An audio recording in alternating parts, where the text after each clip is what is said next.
Hello. Hello. Pleasure to see you all here. I got 5 poems I'm going to read for you tonight.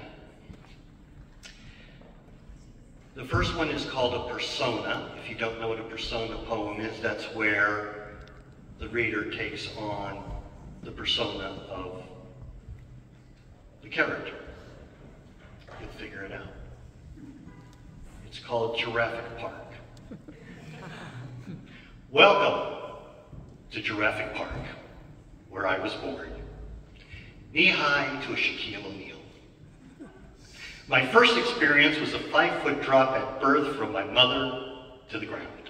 The first thing I learned upon leaving the womb, I cannot fly. You'd think evolution would have helped with that by now. Maybe a tail that spins like a propeller to make it a softer landing, but no. Dropped like a turd on the Serengeti. All in all, it's better than getting spanked, don't you think? I live here with my siblings, my parents, a ton of aunts, uncles, and cousins, and we stay close together, much to the chagrin of the lions and crocodiles who love to find one of our young calves wandering just a little too far from the herd. But we ain't a herd. We are known as a tower of giraffes. Sounds kind of lame to me, like we're piled up on top of each other. You see, we can reach up to 18 feet tall, and we just ain't that stable. We're pretty likable for the most part, though I can understand why church-going ladies get upset when one of us eat the flowers off their Sunday hat. Hey, I just thought those were hors d'oeuvres. Finally, I'm always getting asked, how's the weather up there? Usually I just like to spit on them and tell them it's raining. People get excited when they see us out here. Hey look, I spotted a giraffe. No, you didn't. We were born that way.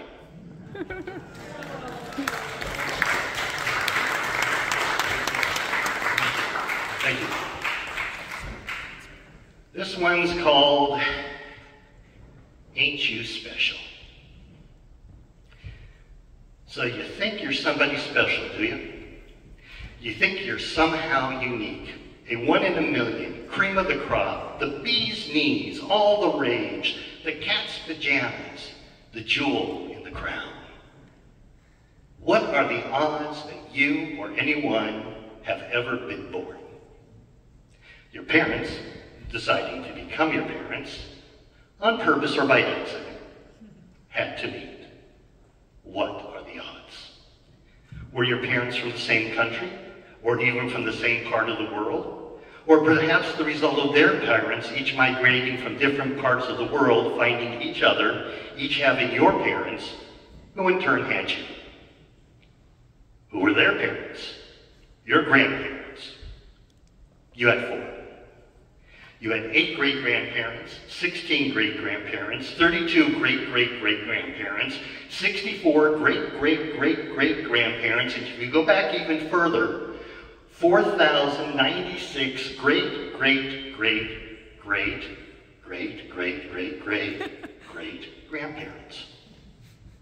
Assuming that the average age that each set of parents gave birth to their children is between 25 to 30 years old, your 10th great-grandparents, all 4,096 of them, I counted, who all contributed to your DNA, lived approximately 250 to 300 years ago, when the first shots were fired at the start of the American Revolution, when the steam engine was invented, when Voltaire published Candide, and when the French and Indian War took place in North America, not to mention the mass migrations throughout the world and the new and better modes of transportation allowed longer and longer commutes by land and sea. Yet, all of your 10th great-grandparents are able to hook up to create your 9th great-grandparents, your 8th, your 7th, your 6th, all the way down to your grandparents, and definitely not least your parents, and then ultimately, somehow, you. It was a combined effort of 8,190 ancestral relatives going back just 12 generations. And each of the copulative cases, one sperm out of 180 million had to find that one ovulating egg that when fertilized became one of your antecedents, and then over time finally became that person you see in the mirror.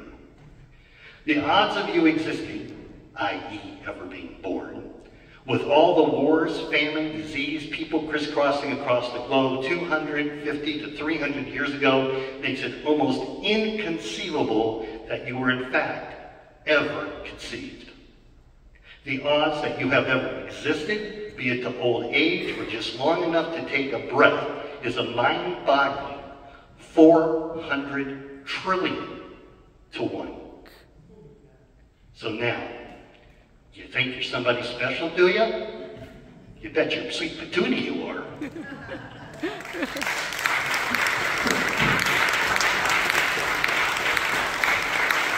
Thank you. So a lot of my ideas for my poems come from, I'll hear something. And I like to watch a lot of American Idol, big American Idol fans. Some phenomenal acts have come out of that. And there was a gentleman on this season, one-legged breakdancer. You saw him. Did you see what he said with the, what's his name at the end? He said, the impossible is just the opportunity to explore. You remember that? I thought he had more to say. It's called breaking news. The impossible is just the opportunity to explore the mysteries that lie beyond the proverbial door.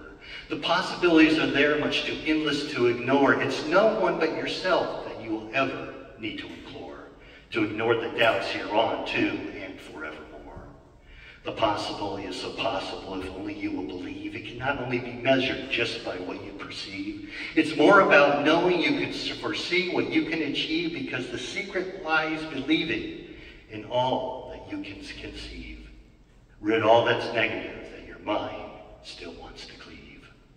It's the thoughts you allow which sets you up to win or lose. Negative thoughts are demons that will make you feel the blues, and they'll hold you back from thriving, such a horrible excuse, when it's already inherent to become what you will choose. Success is already in you, and that's the breaking news.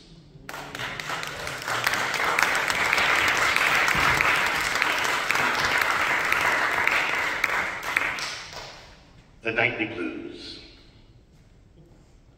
There is an app that's used and perhaps abused by those who are habitues, needing to read the news, filled with divergent issues and opposing views, and no matter which source you choose to peruse, it will give you the blues, leaving you bemused and confused, while each source looks to accuse the world's problems on a ruse that most of us have confused, choosing to let it infuse, rather than to diffuse without any excuse, so they can collect their dues.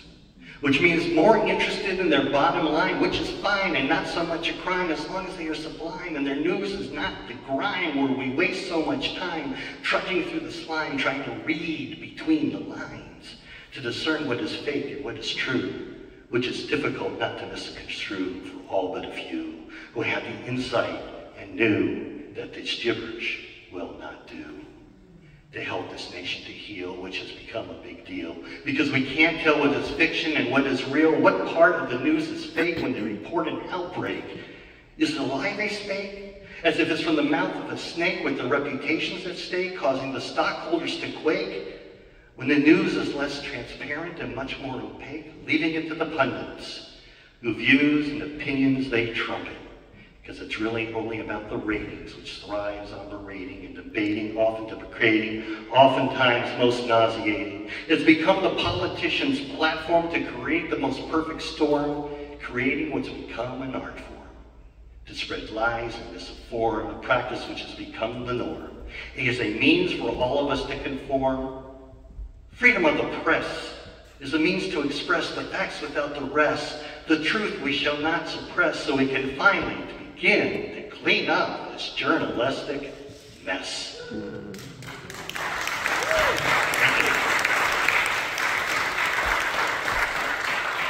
So this last one is called A Brief Summation, and my niece was in town. She lives in California.